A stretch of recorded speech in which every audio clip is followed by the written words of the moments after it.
ఇయాలటి రోజు as it ఈస్గా కొత్త గని లేకున్నా ఏం ఓపెన్ చేయకున్నా సింగరేణిలో దాదాపు 3000 ఖాళీలు ఉన్నాయి.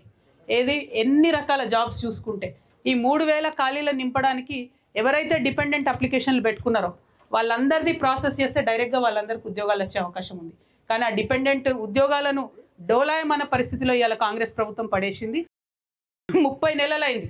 30 నెలల్లో ఎప్పుడైతే రియాజ్ అన్న కానీ ఎప్పుడైతే టీఆర్ఎస్ కానీ మాట్లాడిందో అప్పుడు ఒకసారి మెడికల్ బోర్డు పెట్టిరు.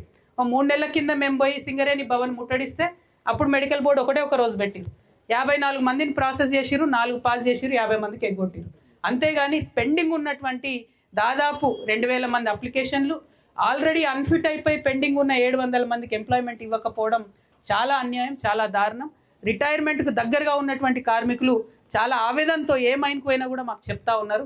కాబట్టి రిటైర్మెంట్కి దగ్గరగా ఉన్న కార్మికులందరూ కూడా మేము భరోసా ఇస్తూ ఉన్నాం. నేను ఒకటే మాట ఇచ్చిన మీకు, పోయిన నెల 20వ తారీఖు నాడు ఈ బాయిబాట కార్యక్రమం మొదలుపెట్టినప్పుడు ప్రభుత్వానికి హెచ్చరిక చేసినాం. మేము 1 మంత్ టైం ఇస్తాం మీకు.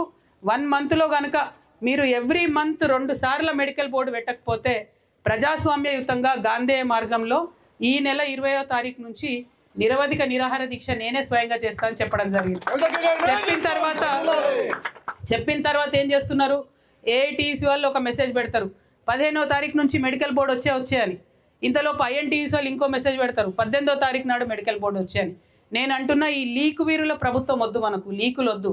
బాజాప్తా ప్రకటన చేయండి. కంపెనీ నుండి చేస్తారా, ప్రభుత్వం నుండి చేస్తారా, నెలకు 2 సార్ల మెడికల్ బోర్డు పెట్టండి, పెండింగ్ ఉన్నాయని క్లియర్ చేయండి. ఆ విధానాన్ని ప్రతి నెల కొనసాగిస్తామని చెప్పండి.